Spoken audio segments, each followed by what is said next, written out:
السلام علیکم ناظرین، اس قسط کے آغاز میں آپ دیکھیں گے کہ روال شہر کا منظر دکھایا جاتا ہے جہاں پر میٹنگ جاری ہوتی ہے۔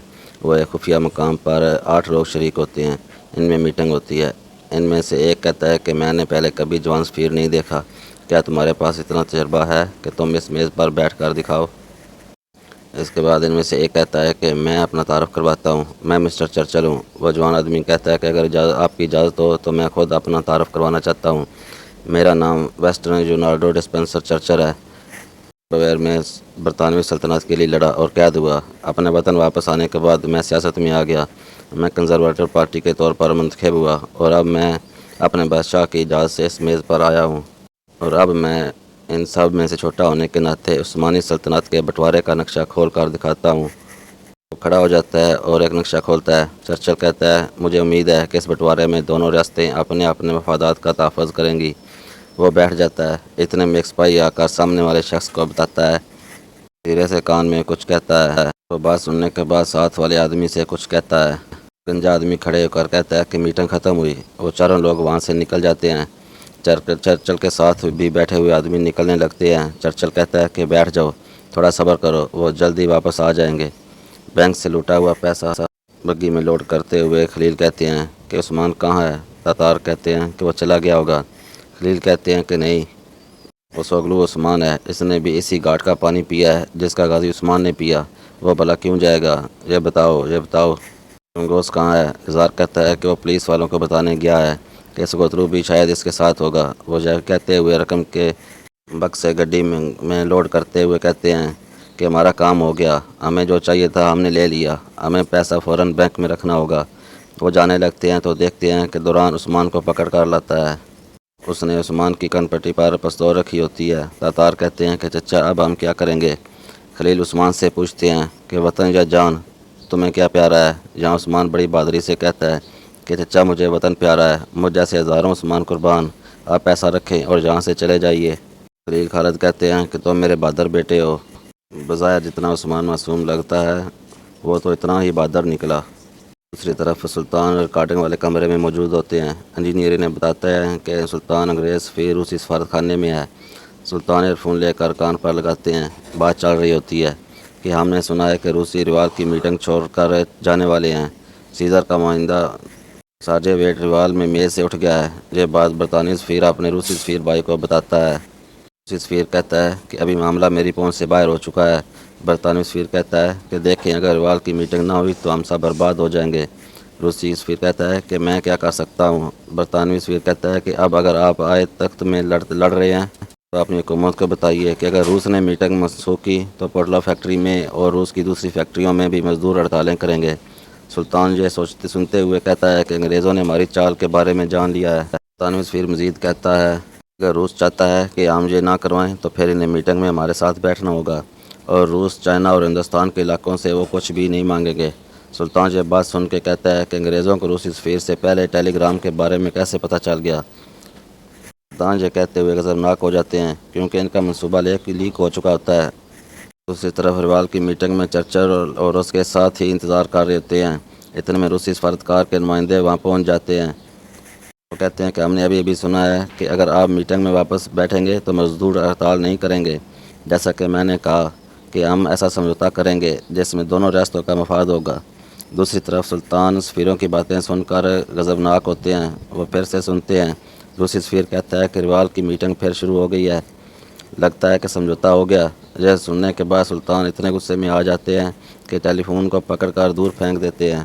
وہ اپنے دونوں پاشاؤں کو غصے سے دیکھتے ہیں۔ اس کے بعد سلطان کا ہاتھ غصے سے کانپتا دکھایا جاتا ہے۔ وہ چھڑی اپنے ہاتھ میں پکڑ کر فرش پر مارتے ہیں اور فرماتے ہیں انگریزوں کو ہماری تنظیم کے بارے میں معلومات ملی ہیں، وہ روسیوں کو دھمکیاں دے رہے ہیں۔ ہم نے سنا ہے کہ وہ یہ کہہ رہے ہیں کہ اگر سمجھوتا نہیں کریں گے تو فسادات برپا ہوں گے۔ کسی نے آگاہ کیا ہے کہ برطانویوں کو کیسے پتہ چلا؟ تحسین پاشا کہتے ہیں کہ سلطان میں تو نہیں جانتا کہ اس کمرے کے لوگوں کے علاوہ صرف محمود پاشا ہی جانتے ہیں۔ سلطان مجھے لگتا ہے کہ عامرے نے اس تنظیم کی مدد کی۔ آلو پاشا کہتا ہے کہ روسی سفارت خانے میں یہ کام نہیں کرتا۔ اگر وہ انگریز کو آگاہ کرنے جا رہا تھا۔ یہ باتیں سن کر سلطان کو اتنا غصہ آ رہا ہوتا ہے کہ ان کی ناک سے خون بہنے لگتا ہے۔ تحسین پاشا کہتے ہیں کہ میرے سلطان محل کے ڈاکٹروں کو بلوائیں کیا؟ سلطان رومال لے کر ناک صاف کرتے ہیں اور کہتے ہیں کہ نہیں پاشا، پریشان ہونے کی ضرورت نہیں۔ یہ گرم مزاج کی وجہ سے ایسا ہوا ہے، اس کے علاوہ ہمیں گھر والوں کو پریشان نہیں کرنا چاہیے، ہم اس وقت ضائع نہیں کر سکتے جب کہ ہمارے پاس روال جیسا کوئی مسئلہ ہو۔ تسین پاشا جی دیکھ کر بہت اداس ہو جاتے ہیں۔ اس کے بعد آلو پاشا کہتے ہیں کہ برطانویوں نے اپنی چال چلی ہے، ہم کس طرح سے روال کے معاہدے کو روکیں گے، ہمیں تو پتہ ہی نہیں کہ وہ کیا بات کر رہا ہے۔ سلطان کہتے ہیں کہ فکر نہ کریں پاشا، ہم نے اس کے لیے بھی احتیاط برتی ہوئی ہے، ہمیں معلوم ہو جائے گا کہ وہ کس بارے میں بات کر رہے ہیں، لیکن ہمیں انہیں منتشر کرنا لازمی ہوگا۔ اسی طرح روال کی میٹنگ جاری ہوتی ہے، وہ کاغذات کا کچھ تبادلہ کر رہے ہوتے ہیں اور بہت سے نقشے پڑھتے ہیں۔ ان میں سے یہ کہتا ہے کہ مسٹر چرچل، میں چاہتا ہوں ان نقشوں کو دوبارہ ترتیب دیا جائے اور ہمارے کارٹوگرافر وہی نقشہ بنائیں گے جو تعین ہوئی تھی، اور سرحدیں نہیں ہیں جو خون سے بنائی گئی ہیں۔ ان میں سے ایک اور کہتا ہے کہ کیا لوگ جو خون سے اپنی سرحدیں بنا رہے ہیں وہ اسے انہیں دیں گے؟ کہ مسٹر چرچل کہتا ہے کہ عثمانیہ نئے نقشوں میں موجود نہیں ہوں گے اور مجھے ان کی سرحدوں کی کوئی پرواہ نہیں ہے جو خون سے لیتے ہیں۔ یہ سب کچھ کیمرہ بغیر چہروں کے دکھا رہا ہوتا ہے۔ اتنے میں ایک سامنے کھڑا شخص عدد والی گھڑی نکال کر کہتا ہے کہ کیا وقت ہوا ہے؟ وہ آدمی عدد والی گھڑی نکال کر وقت بتاتا ہے اور کہتا ہے کہ میں بھوکا ہوں، آؤ کھانے چلتے ہیں۔ یہ سلطان کی عدد و تنظیم کا نشان ہوتا ہے۔ اسی طرف عثمانی بینک کا عہدیدار گھڑی نکال کر کہتا ہے کہ وقت نہیں ہے، اب ہم بینک کو بند نہیں کر رکھ سکتے، آئیے اعلان کرتے ہیں کہ بینک کو لوٹ لیا گیا ہے۔ وہ اعلان کرنے کے لیے آگے بڑھتے ہیں تو پیچھے سے دروازے پر دستک ہوتی ہے۔ وہ دروازہ کھولتے ہیں اور دیکھتے ہیں کہ بینک کا تمام لوٹا گیا پیسہ واپس موجود ہوتا ہے۔ مینیجر ان سے کہتا ہے کہ تم کون ہو؟ خلیل اور تتار صاحب کہتے ہیں کہ تم محب وطن جو چوری شدہ رقم واپس لائے ہیں، چلو یہ پیسہ واپس بینک میں رکھ لو۔ مینیجر کہتا ہے کہ میں نہیں جانتا کہ آپ لوگ کون ہیں، لیکن آپ نے ہمارے ملک کو بحران سے بچایا۔ جلدی سے ملازمین پیسے والے تھیلے اٹھاتے ہیں اور اندر بینک میں ڈال لیتے ہیں اور ان کا شکریہ ادا کرتے ہیں۔ اور دوسری طرف سیموئل عثمان کو قید کر کے کوٹھی میں پہنچتا ہے جہاں عثمان نے اپنی جان کی قربانی دی ہوتی ہے صرف ملک کی خدمت کے لیے۔ دوران عثمان کو پٹاخہ کہتا ہے یہ تو ہمارے لیے پریشانی بن گیا ہے، اس کی تو کوئی قیمت ہی نہیں تھی اور ہمیں رقم بھی نہیں ملی۔ انو خاتون کہتی ہے کہ اس خالی سر سے پیسہ زیادہ اہم ہے، لہذا اس کے سارے حصے کاٹ لیتے ہیں۔ وہ اپنی کلاڑی نکال کے کہتی ہے آئیے اسے پھاڑ دیں اور اسے خلیل خالد کے پاس بھیجیں۔ مارگو کہتا ہے کہ ہر ایک اپنا پیسہ واپس رکھے، لیکن میں اپنے بھائی کی جگہ پر کچھ نہیں رکھ سکتا، یہ میرا ہے، یہ میرا انتقام ہے، کوئی مداخلت نہیں کرے گا۔ میں خلیل خالد کو ان تمام لوگوں کے لیے آخری رسومات ادا کروں گا جن سے وہ محبت کرتا ہے۔ عثمان بالکل بھی نہیں گھبراتا اور پیاری سی مسکراہٹ سے ان کی طرف دیکھتا ہے۔ دوسری طرف تحسین پاشا اور سلطان اپنے خفیہ کمرے میں موجود ہوتے ہیں۔ تحسین پاشا کہتے ہیں کہ سلطان روال میں جاری بات چیت کے بارے میں ہم نہیں جانتے، ہم صرف ایک ہی چیز جانتے ہیں، برطانوی روسیوں کو فسادات کی دھمکی دے رہے ہیں، روسی ان فسادات کو روکنے کے لیے کچھ بھی قبول کریں گے، اس طرح روسی اور برطانوی دونوں ہم پر حملہ کر سکتے ہیں۔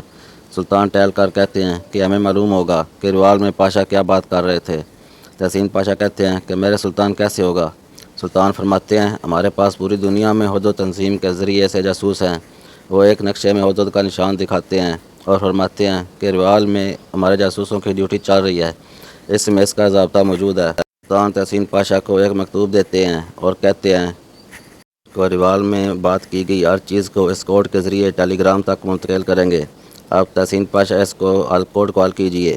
یہ اہم بات نہیں ہے کہ میز پر کیا بات کی جائے گی، ہمیں اس دسترخوان کو منتشر کرنا ہے۔ تحسین کہتے ہیں کہ ہر موقع جو ہم نے حاصل کیا تھا وہ حرکت میں ہم نے آنے کی جوکھی کی، وہ کسی کام کی نہیں ہے۔ سلطان کہتے ہیں کہ خلیل خالد صاحب کو بلوائیے، لیکن پہلے ہم محمود پاشا سے ملیں گے۔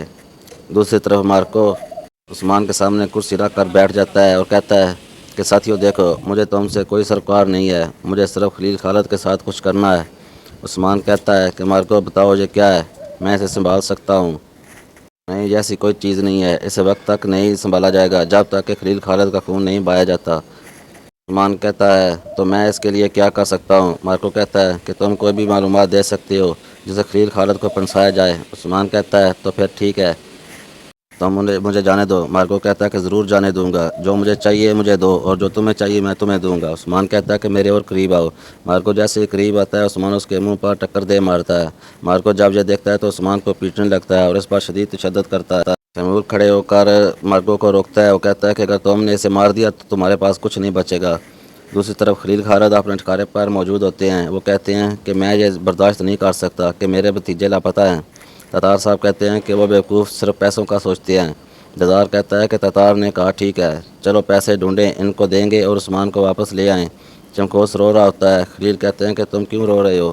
کہتا ہے کہ مسلمان کے بارے میں رنجیدہ ہوں، پیسہ اس کی زندگی کا سبب بنے گا۔ تتار کہتا ہے کہ کوئی راستہ نہیں ہے میرے بچے۔ چمکوس کہتے ہیں یہ کیسے ہوگا؟ اتنے زیادہ پیسے بینک کے برابر رقم کس کے پاس ہوگی؟ ہم اتنا پیسہ کیسے دیں گے؟ ہم عثمان کو کیسے بچائیں گے؟ خلیل کہتے ہیں کہ مارگو کا مسئلہ میرے ساتھ ہے، وہ اپنے بھائی کا بدلہ لینا چاہتا ہے۔ جزار کہتا ہے کہ واقعی اس کے بھائی کو کس نے مارا ہے؟ تتار کہتا ہے کہ ہر کوئی کہہ رہا ہے کہ سارگو کو آپ نے مارا ہے، قاتل نے محتاط انداز میں کام کیا ہے، اس نے کوئی سراغ نہیں چھوڑا۔ عجیب بات یہ ہے کہ مارکو سمیت ہر شخص کو یقین ہے کہ خلیل قاتل ہے۔ خلیل کہتے ہیں کہ تتار باقی سب کو چھوڑو، تم کیا مانتے ہو؟ تتار کہتے ہیں کہ میں تو کچھ اور سوچتا ہوں۔ اسے سمیل نے دعوت میں مدعو کیا تھا، اس نے مل کر کام کرنے کی پیشکش کی۔ اس کے ساتھیوں میں دوران شان اور خالو خاتون کلاڑی والی ہے۔ دوسری طرف فواد پاشا برطانوی سفیر کو کہتا ہے کہ اگر میں اسے انگریز سفارتخانے کی روسی سفارتخانے کی باتیں سننے کا بتا دوں تو میرے لیے اعتماد آسان ہو جائے گا۔ برطانوی سفیر کہتا ہے کہ یہ ایک تنقیدی اقدام ہے کہ روال کی صورتحال کو نقصان پہنچا سکتا ہے۔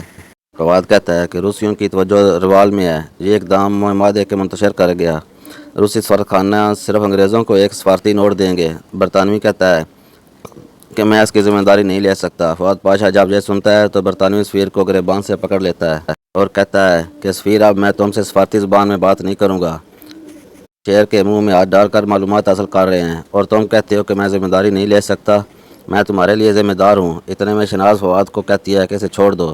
یہ سن کر فواد پاشا برطانوی سفیر کی گردن کو چھوڑتا ہے اور وہ کھانسنے لگتا ہے۔ دوسری طرف وہ سلطان سے رابطہ کر کے بتاتا ہے کہ اب ہم آرام سے بات کر سکتے ہیں۔ سلطان کہتا ہے کہ چیزیں جس طرح سے ہم چاہتے تھے ویسے نہیں کی گئی، میں مذاکرات جاری میں ہیں۔ عمرے کہتا ہے کہ سلطان مجھے کیا کرنا چاہیے؟ سلطان فرماتے ہیں کہ میں چاہتا ہوں کہ آپ وہاں تھوڑی دیر قیام کریں۔ سلطان ابھی بات کر رہے ہوتے ہیں کہ لائن کٹ جاتی ہے۔ سلطان انجینئر کو کہتے ہیں کہ آواز کٹ گئی ہے۔ انجینئر بتاتا ہے کہ سلطان یہ کبھی کبھی ہو جاتا ہے، ہم دوبارہ رابطہ قائم کرنے کی کوشش کریں گے۔ سلطان علو پاشا کو کہتے ہیں کہ جب آپ دوبارہ رابطہ کریں تو عمرے صاحب کو بتائیں کہ برطانوی بحالی کا مطالبہ کر سکتے ہیں کہ اس نے برطانوی پاسپورٹ پھاڑ دیا اور اس نے روس میں پناہ لینے کی درخواست کر دی ہے۔ پاشا کہتے ہیں کہ لیکن کیا ہوگا اگر ہم دوبارہ رابطہ کریں تو عمرے صاحب وہاں موجود نہیں ہوں گے۔ سلطان فرماتے ہیں کہ آپ ریکارڈنگ سنتے رہیں، جب وہ واپس آئیں تو انہیں بتا دینا۔ اس کے بعد سلطان اپنے خفیہ کمرے میں چلے جاتے ہیں۔ وہاں خلیل خالد سے ملتے ہیں۔ خلیل بتاتے ہیں کہ میرے سلطان بینک سے چوری شدہ رقم واپس کر دی ہے۔ سلطان کہتے ہیں کہ اللہ آپ سے راضی ہو خلیل، لیکن اب ایک اور اہم مسئلہ ہے، اب پیٹروگراڈ جائیں گے۔ زارزم کے دارالحکومت میں برطانیہ نے روس میں مزدوروں کی حمایت کی ہے۔ لینن اور مالٹو لندن میں شعلہ نامی ایک جزیرہ شائع کر رہے ہیں، انہوں نے فیکٹری میں مزدوروں کو منظم کیا ہے۔ ہم نے روسیوں کو اس کے بارے میں آگاہ کیا ہے، پھر بھی روال میں مذاکرات چل رہے ہیں۔